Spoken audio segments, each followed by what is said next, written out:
Back with more Open Court, executives from Las Vegas, and I want to talk draft and the art versus science of drafting NBA players, because every year we in the media spend months ahead of time poring over all the prospects, who makes sense where, who's going to be a good player, and history proves out over and over again that there are second-round picks that every team in the league passed on, Isiah Thomas or Draymond Green, who turn out to be really good players, all-star players. And there are plenty of first-round picks who just don't pan out for whatever reason. So how much is art? How much is science? I've thought about the draft, Matt, and I don't think we do. I don't know what, I'd be interested to hear what these guys have to say, but I've talked to GMs in other sports.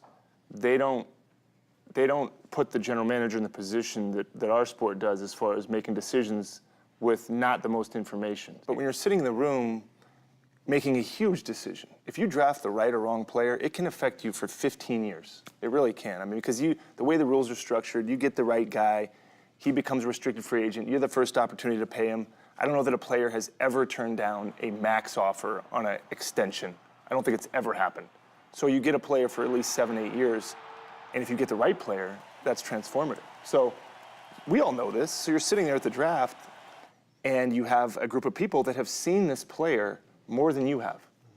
And unless you guys get out more than I don't know. Your scouts see them more than you do. Mm-hmm.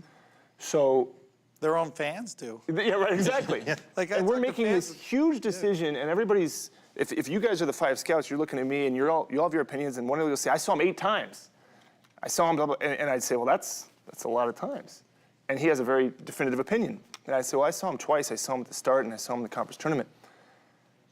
I don't know that the model that is currently, and the amount we have to be around our own team now, I mean, I'm sure these guys decide, I feel as if being away from our team is getting harder and harder. I'd like to find a better way than what exists now, and a better model. And why we've done anything is not because of me, it's because I empower the guy that saw him more and said, well, okay, if it's a close call, you saw him more. But that takes, we know when we get it right or wrong, public says, they think it's one guy, Wizard of Oz in a room, we're pushing button. We have teams of people around us that I know we all do, that make us successful or struggle. And how do we recognize and have humility to say, if you think this is the guy, I'll go with you. That's hard when we know what's coming down on us. Right. Now, if we're wrong, you don't want to be like, well, Matt, when they're killing you in the media because you blew the draft, and you go, wasn't me, it was my guy. Nobody cares, right? What are you going to say? Like, your job, your responsibility. Did that once, you know? Yeah. No. Correct answer, Mr. Corleone. Well done. Well, how confident do you feel when the moment arrives that you have all the information and that's our guy? It's so much information, what you said. Like, you got the scouts, and then you have the analytics, and then you have the intel. It's just so much information. And then, you look back and see the success rate of this draft, and then you look at the physical, and then you look at the athleticism, and you look at, how does it fit with your group? And, you want to say, yeah, it's going to work.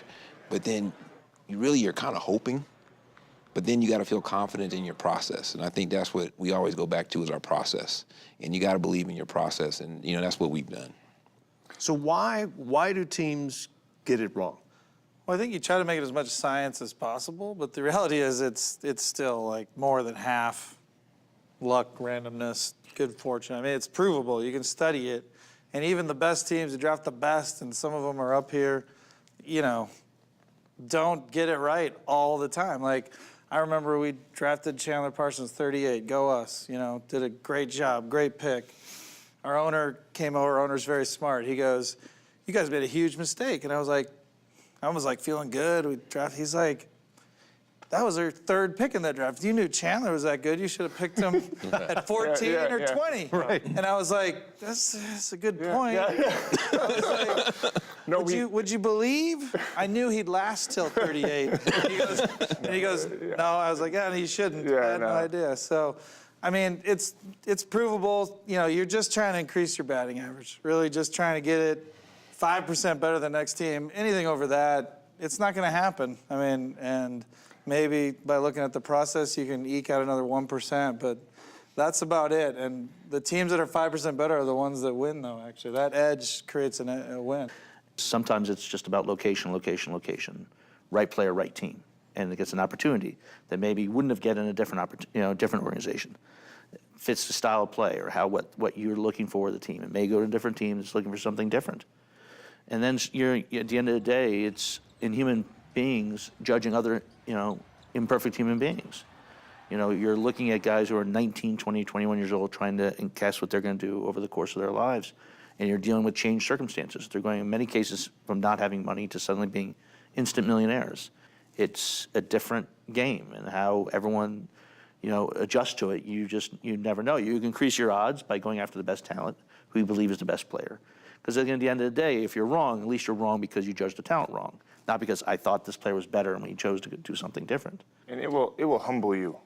If anybody's sitting up here saying, well, I got it right, yeah, just stick around. Yeah. You'll get it wrong. I mean, if you haven't already, and it's really hard. It's really hard. It's a combination of art and science. I mean, some of us skew science, some of us skew art. I mean, for our organization, Daryl, Mark, they're in a whole different stratosphere in terms of advanced analytics and projections and things like that.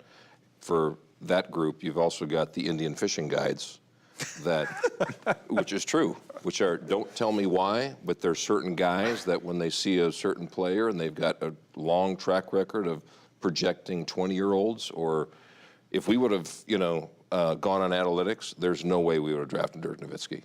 No way. Well, this year was a critical draft. We knew going into this draft that, you can have fun with the late first-round picks and take some chances, but when you're picking 9, you cannot make a mistake. And that's The tough thing is how you judge 9. Like, if you pick 9, a lot of media fans, they say 9 has to be, you have to pick better than the next 51 picks. Well, the odds of that are, like, so low. Whereas when people are evaluating whether teams can draft, they have to look at historically picks around 8, 9, 10, 11. How often do they become good, and how does your 9th pick turn out? If you judge it, if you pick 6, you have to be better than the next 54 picks, you're done. Like, that almost never happens. Before we close the book on this chapter, I want to ask you, because of your long history scouting overseas, about the difference between evaluating young overseas players, European players in particular, who've been pros for 2 or 3 or sometimes 4 years when they're draft eligible, versus the one-year college guys primarily here in the U.S.? They're all snowflakes. I mean, and the guys in Europe generally, and the leagues in Europe have gotten better and better, through the years. Some have taken a little, step down in recent years, but Dirk, for example, played for basically Division III Germany. I mean, he literally was playing against, YMCA type talent. I think when you grab a player from Europe, you have to have almost a 2-year game plan. The first year is them getting used to the nuances of our game, the American game, the way it's played, cultural differences. And the second year, in a lot of respects, is like that player's rookie year. So you got to look at it a little bit, in my opinion, differently. Unless a guy comes from, a really Americanized culture and is mature beyond his years. Again, every player is his own entity, and you have to, really measure everything. Those of us who are just YMCA talent are a little hurt right now. With you. Thank you. Sounds like we've all landed on it's a bit of a crapshoot, the draft. It's not a crapshoot, but there's at the end of the day. It's all the GMs. It's all the GMs. There's, as with anything, there's a certain amount of fate that's involved. There's a certain amount of luck that's involved. What CEO or president, every hire they make is perfect? That's what What if we got it right every single year? That'd be boring. You guys wouldn't have anything to talk about. Why did they draft this guy 7? He sucks. It's an awful pick. Let's redraft. We work really hard and we spend a ton of money. And a lot of it will come down to that player. Yeah, At the intel on each pick, the book that we create on each player, you would not believe. I will say, to back up what Bob said, though, on the hiring, one of my pet peeves is when, you have to admit when you're wrong. And I hate when organizations, they hire a coach, and then 3 years later it's almost like they pretend they didn't hire him. They're all like, we hate our coach, like, you have to own the good and the bad. Yeah. Is how I look at it. Yeah. All right, we'll take a break here. More open court executives from Las Vegas on the way.